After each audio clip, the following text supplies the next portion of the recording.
김어준입니다.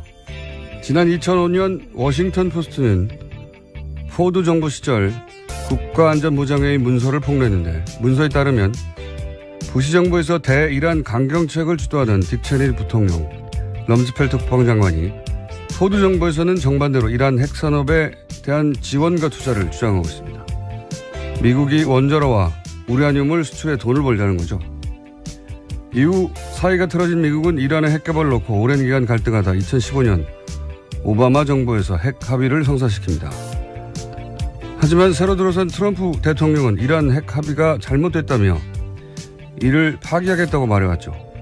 지난주 트럼프 정부는 이란 핵 합의를 확인하자며 이란 군사기지에 대한 사찰을 요구했고, 이란은 합의를 준수하고 있다며 반박을 했습니다.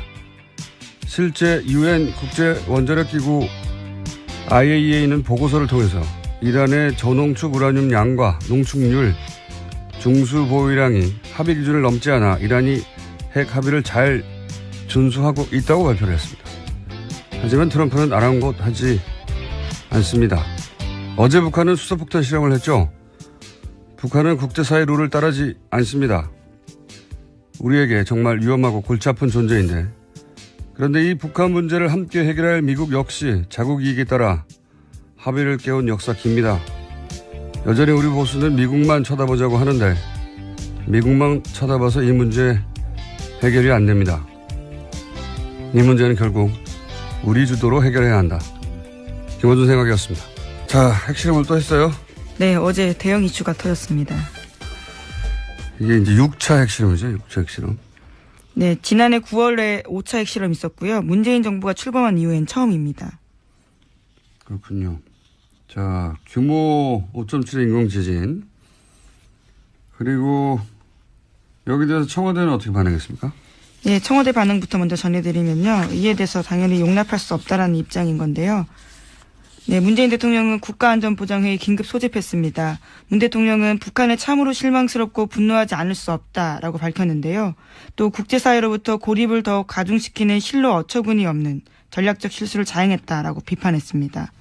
정우영 청와대 국가안보실장은 북한을 완전히 고립시키기 위한 유엔 안보리 제재 결의 추진 등 모든 외교적 방법을 강구해 나가겠다라고 밝혔습니다.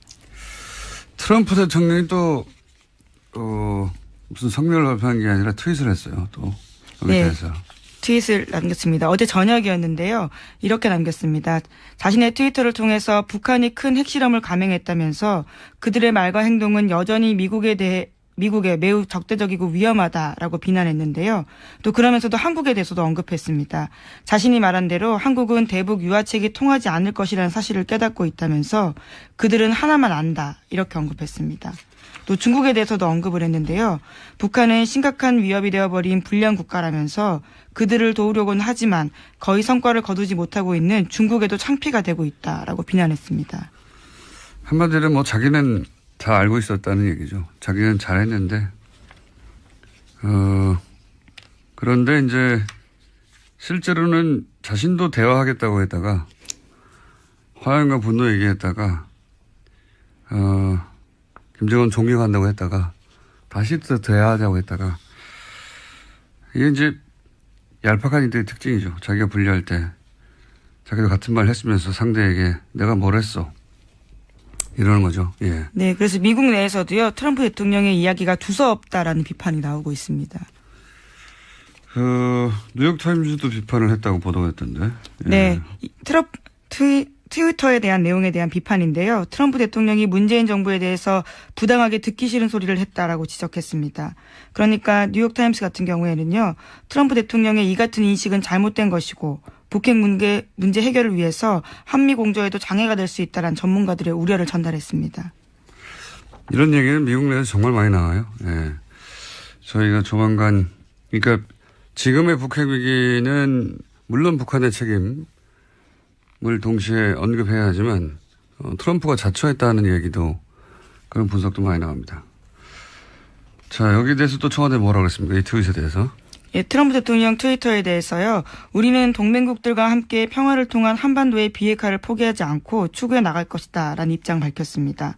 또 한미 양국은 긴밀한 공조를 바탕으로 북한에 계속되는 도발에 대응해 국제사회와 함께 최대한 강력한 제재와 압박을 가하는 일치되고 확고한 입장을 견지하고 있다라고도 밝혔습니다. 그렇군요. 자, 핵실험은 작년에 2번 했어요. 예. 박근혜 정부 시절에도 총 4번을 했나요? 작년에 2번을 했고. 올해 이제 문재인 정부 들어서 처음 하는 건데, 북한이 이제 룰을 깬 역사도 길지만, 오프닝에서 얘기했지만, 미국이 자국 이익에 따라 손바닥 뒤집은 역사도 아주 길어요. 이란에도 금방 들었지만, 최근 전쟁을, 또 추가 파병하는 아프간 탈레반도 미국에 지원을 했거든요. 그리고 미국에 대량 살상 무기 있다면서 거짓말이었죠. 예, 제거한 후세인도 애초에 미국이 지원을 한 상대고. 아주 긴 역사가 있죠. 북한은 아마 이제 미국을 보면서 카다피를 떠올리겠죠. 카다피가 실제 미국하고 핵실험 금지 조약 맺고, 원자로도 미국이 들어와서 폐쇄했거든요. 경제 제재. 그러면서 경제 제재 걷고 나서 테러 지원국 명단의 삭제. 그리고 나서 리비아, 그러는 사이에 리비아, 반란군을 조직해서 결국 카다피를 제거하죠. 이런 생각을 하겠죠. 북한 입장에서는 또. 예. 미국은 뭐 언제나 자국이 우선으로 약속을 지키기도 하고 지키기도 했으니까. 이런 이야기를 우리 언론이 워낙 잘 안 하니까. 미국 중심으로만 얘기해보니까. 잠깐 언급을 했는데. 이란 핵 합의도 오바마가 최대 성과로 한 거는 트럼프는 깨겠다고 했거든요. 잘못됐다고.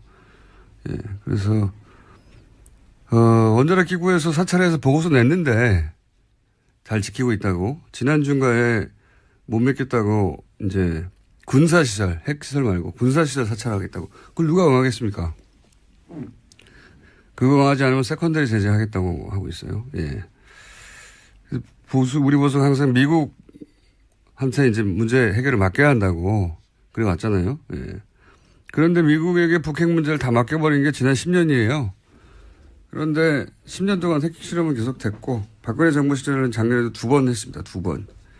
가장 미국 말을 고지고대로 따랐는데 그리고 그 기간 경제 제재를 계속 했는데도 실험을 계속 해왔단 말이죠. 그러니까 지금도 이제 보수 진영에서 미국과 얘기를 잘해라. 사드를 빨리 배치하라고 하는데 사드를 배치한다고 뭐 핵실험 안 합니까? 결국은 미국이 협상 테이블에 나와야 된다. 제 생각이지만 우리 정부 역량은 거기 집중돼야 된다. 예. 이 문제는 저희가 3부에서 예. 정세현 전 장관 연결해서 다시 한번 짚어보기로 하겠습니다. 자, 다음 수는요. 네, 북한의 핵실험이 있기 직전에 미국 트럼프 대통령은 이번 주 한미 FTA 탈퇴 여부 결정할 수 있다라는 이야기도 했었습니다. 참모들에게 한미 FTA 탈퇴 준비를 지시했다라는 워싱턴 포스트 보도를 확인하는 기자들에 대한 답변에서였는데요. 워싱턴 포스트는 트럼프 대통령이 FTA 잔류하면서 일부 조항을 수정하는 재협상을 결정할 수도 있지만 이번 주 공식 탈퇴 절차에 착수할 수 있다고도 보도한 바 있습니다. 트럼프 대통령의 협상 전략은 블러핑인 것 같아요. 이게 기업을 할 때는 잘 통했나 봐요. 예. 근데 국가 간에는 이게 잘 안 통하거든요. 왜냐하면 기업은 어쨌든 이해타산을 따져서 이익이 우선이면 하잖아요. 근데 국가 간에는 이익만 따지지 않거든요. 자존심도 세워야 되고. 이 트럼프 방식이 다른 국가한테 통하지 않는 중요한 이유 중에 하나입니다. 항상 이렇게 블러핑을 하는데. 자, FTA 얘기는 근데 워낙 긴 협상이 될 테니까 일단 이렇게 블러핑을 했다. 자, 다음 수는요? 네, 국가정보원 관련된 뉴스입니다. 지난 1일 검찰에 추가 수사 의뢰한 사이버 외곽팀 관련해서요. 민간인 팀장급 18명에 관련된 좀 더 자세한 내용들이 나왔습니다. 18명 중에서는요. 서울사립대학 유명 교수뿐만 아니라 롯데그룹 임원, 계약직 아나운서 등이 포함되어 있다고 합니다. 국정원은 보안을 위해서 대포폰만을 사용해서 팀장들과 접촉했고요. 수사 시 대처 요령 등에 대해서도 정기적으로 교육했다라고 합니다. 여기 이제 사립대학 유명 교수나 롯데그룹 임원은 뭡니까 여기? 네, 아직까지 특정되진 않았는데요. 한겨레 신문 보도에 따르면 롯데그룹 임원도 수사 의뢰된 팀장급 18명에 들어가 있다고 합니다. 유명 교수도 그렇고요. 계약직 아나운서, 방송국 기자 얘기도 잠깐 나왔었는데, 지상파. 네. 이거 이제 수사가 진행되겠죠? 예. MBC에서 라디오 진행자로 활동했던 롯데, 그리고 롯데 임원. 국정원이 손을 뻗치지 않은 곳이 없었어요, 보면. 예. 민간인 팀장 규모가 생각보다 넓어서요. 더더욱 더 넓어질 가능성도 있을 것 같습니다. 사회 각 분야에서 굉장히 정상적이고 도저히 국정원 임무를 수행한다고 상상하기 어려운 사람들. 근데 이제 제가 계속 하는 질문은, 이렇게 구축한 시스템을 이명박 정권에서만 가동하고 박근혜 정권에서는 일시에 모든 일을 다 관뒀느냐. 예. 왜냐하면 이런 민간인 댓글 팀원들이 드러나지 않았단 말이죠. 박근혜 정부 시절에도. 들키지 않았는데 스스로 관뒀단 말인가. 예. 이 질문은 계속 전 유효하다고 봅니다. 네, 관련해서 JTBC가 보도한 바가 있습니다. 주말 동안인데요. 최근 국정원 적폐청산 TF가 박근혜 정부 시절 국정원도 친정부 성향의 사이버 댓글 활동 벌인 정황 파악했다라는 겁니다. 그래서 TF에서는요, 박근혜 정부의 국정원 고위 관계자들에 대해서도 국정원법 위반 혐의 적용 가능할 것으로 보고 있다고 합니다. 저는 박근혜 정부에서도 들키지 않았는데 스스로 관뒀다고 보기는 어렵고 계속 지속됐을 가능성이 대단히 높다. 근데 그중 실마리들이 나오는 것 같은데. 두 번째 질문은 저는 지금은 안 하는가 합니다. 지금은. 이제 정부 청와대 권력은 바뀌었지만 국정원도 국정원장은 바뀌었지만 그 조직은 그대로란 말이죠. 지금 개편하고 있지만 저는 지금도 댓글 활동의 흔적이라고 보이는 그런 활동을 본 적이 있어요. 규모는 축소됐지만. 이제 이게 그 다음 단계는 지금은 그러면 안 하고 있는가 혹은 최근까지는 안 했는가. 예, 여기까지 수사가 되겠죠. 자, 다음 순요. 네, 오늘 자정을 시작으로 KBS와 MBC가 총파업에 들어갔습니다. 두 회사 노조 모두 경영진 사퇴와 공영방송 정상화를 요구하고 있습니다.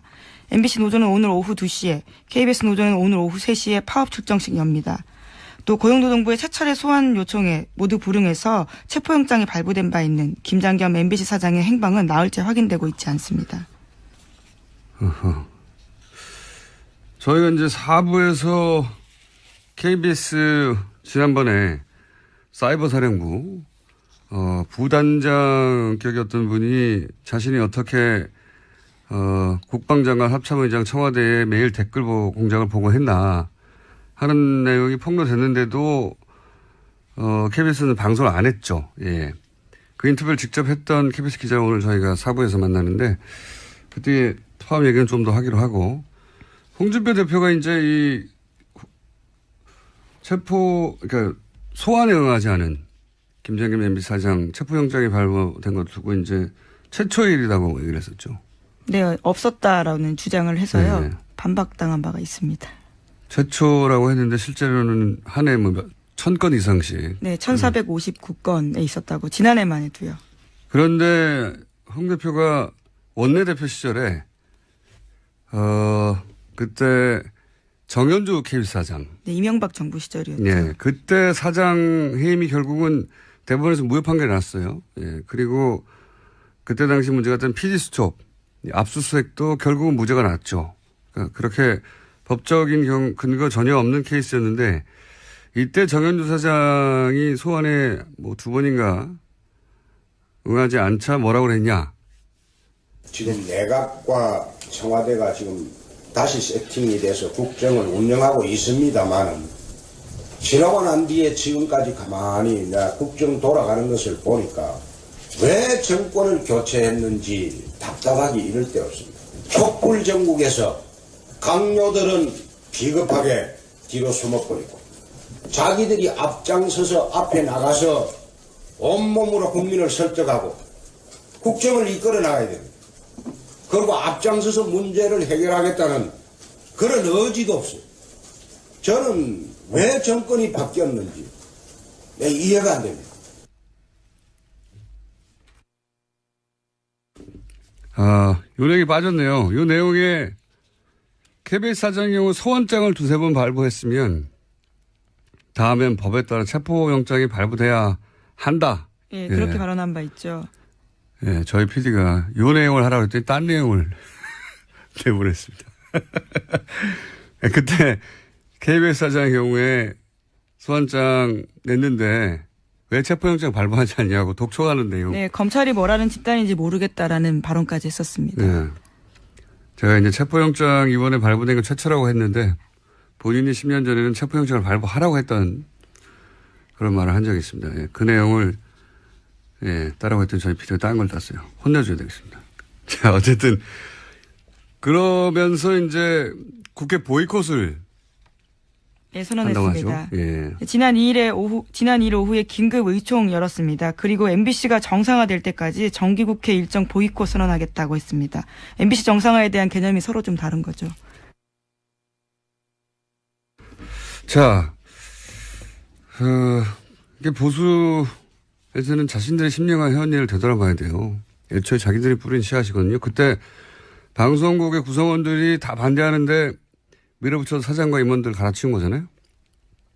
그리고 이번에는 방송국 구성원들이 그렇게 이제 꽂아둔 사장 임원들을 더 이상 인정할 수 없다고 90%가 넘는 구성원들이 찬성해서 파업을 하는 겁니다. 경우가 완전히 정반대인 거죠. 예. 구성원들이 반대하던 그런 방송 장악을 했던 당사자들이 그렇게 꽂아둔 대표를 이제 바꾸고 정상으로 돌아가겠다는 방송국의 사람들도로 거꾸로 방송 장악하는 거라고 하는 이건 적반한 정도껏 해야죠. 자, 그런 일이 지금 있습니다. 현재. 예, 정기국회 보이콧에 대해서는요. 민주당뿐만 아니라 국민의당 바른정당까지도 비판하고 있습니다. 알겠습니다. 자, 그리고 벌써 시간이 다 됐네요. 제목 정도 체크하고 넘어갈 수 있을 것 같습니다. 네, 청와대 이 부속실에서 전자문서 나왔다라는 사실을 말씀드린 바가 있는데요. 이에 대해서 검찰이 조사 착수했다라고 합니다. 전자문서. 9천 건 넘게 9천 건 나왔죠. 넘게 예. 나왔던 종이가 아니라 전자문서 공개 폴더에 있던 그게 이제 검찰이 조사에 착수했다. 이 중에 이제 국정농단 재판에 활용될 것도 있긴 해요. 예. 네, 블랙리스트 관련된 것들이 있다라고 청와대가 이미 밝힌 바가 있어서요. 알겠습니다. 잠깐 시간 조금 남았는데 지난주 뉴스 중에 저희가 짚지 못한 거 하나 얘기하고 가자면 지난주 월요일에 중국 인도 병력을 철수했어요. 네. 왜 인도하고 중국이 국제뉴스로도 몇 번 다뤘는데 네, 분쟁 관련돼서 말씀드린 적이 분쟁 대치하고 있죠. 있다. 뭐 전쟁 난다. 우리나라 언론에서 계속 보도했는데 그게 결국 긴장 해소되니까 제대로 이제 크게 보도가 안 돼서 브리핑에서 다루지 못했는데 전쟁이라고 계속 보도했잖아요. 예. 저는 이거 전쟁 안 난다고 얘기했고 핵 보유고 이후 양쪽 다 군사대국 세계 3, 4위가 전쟁하면 지구 멸망합니다. 전쟁 안 난다고 했었는데 이게 왜 이런 일이 벌어졌고 왜 풀었느냐 그 얘기가 없어서 잠깐 하고 넘어가면 중국은 이 지역에서 분쟁을 일부러 일으킨다고 하는 분석이 있어요. 무슨 얘기냐면 중국이 자신이 원할 때마다 이 지역에서 일부러 분쟁, 긴장을 유발시켜가지고 티벳에 대한 자신들의 지배권을 인도에게 확인시키는 거다. 이게 중국 이전에 인도가 티벳에 대해서는 영향력을 가지고 있었거든요. 오랜 세월. 그게 1940 몇 년입니까? 9년인가에 넘어갔는데 중국에. 올해 봄에 그 인도 한 관료가 고위 관료가 티벳은 중국 일부가 아니라고 발언한 적이 있어요. 예. 그거 벼르고 있다가 인도 수상이 트럼프 정상회담 하기 직전에 이 국경 문제를 또 일으킨 거죠. 그랬죠. 예. 그리고 그게 이제 전쟁이 안 날 것이 뻔한 것이 양국 다 군사 대국이긴 하지만 이제 브릭스 회의가 있단 말이죠. 인도하고 중국이 만나야 되는 어젠가 있었죠. 예. 네, 어제 시작했습니다. 브릭스 정상회담에 인도 수상이 와야 돼요. 그래서 그 직전에 전주에 해결 지은 거고 외교라는 게 뭐 이런 거죠. 예. 보수는 맨날 북한 얘기 나오면 때려보시라고 그러는데 그렇다고 10년간 자기들이 집권했을 때 때려부셨습니까? 아무것도 없었지. 확성기만 들었지.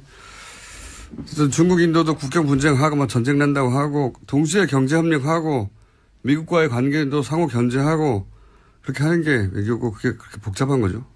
북핵 문제도 마찬가지입니다. 힘으로 막 누른다고 그냥 해결되나요?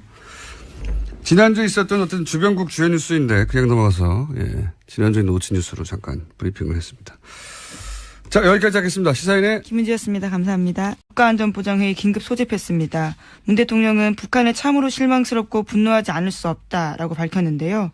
또 국제사회로부터 고립을 더욱 가중시키는 실로 어처구니 없는 전략적 실수를 자행했다라고 비판했습니다. 정우영 청와대 국가안보실장은 북한을 완전히 고립시키기 위한 유엔 안보리 제재 결의 추진 등 모든 외교적 방법을 강구해 나가겠다라고 밝혔습니다. 트럼프 대통령이 또 무슨 성명을 발표한 게 아니라 트윗을 했어요. 또 여기에 대해서. 트윗을 남겼습니다. 어제 저녁이었는데요. 이렇게 남겼습니다. 자신의 트위터를 통해서 북한이 큰 핵실험을 감행했다면서 그들의 말과 행동은 여전히 미국에 매우 적대적이고 위험하다라고 비난했는데요. 또 그러면서도 한국에 대해서도 언급했습니다. 자신이 말한 대로 한국은 대북 유화책이 통하지 않을 것이라는 사실을 깨닫고 있다면서 그들은 하나만 안다 이렇게 언급했습니다. 또 중국에 대해서도 언급을 했는데요. 북한은 심각한 위협이 되어버린 불량 국가라면서 그들을 도우려고는 하지만 거의 성과를 거두지 못하고 있는 중국에도 창피가 되고 있다라고 비난했습니다. 김호준입니다. 지난 2005년 워싱턴 포스트는 포드 정부 시절 국가안전보장회의 문서를 폭로했는데 문서에 따르면 부시 정부에서 대이란 강경책을 주도하던 딕 체니 부통령, 럼즈펠트 국방장관이 포드 정부에서는 정반대로 이란 핵산업에 대한 지원과 투자를 주장하고 있습니다. 미국이 원자로와 우라늄을 수출해 돈을 벌자는 거죠. 이후 사이가 틀어진 미국은 이란의 핵개발을 놓고 오랜 기간 갈등하다 2015년 오바마 정부에서 핵 합의를 성사시킵니다. 하지만 새로 들어선 트럼프 대통령은 이란 핵 합의가 잘못됐다며 이를 파기하겠다고 말해왔죠.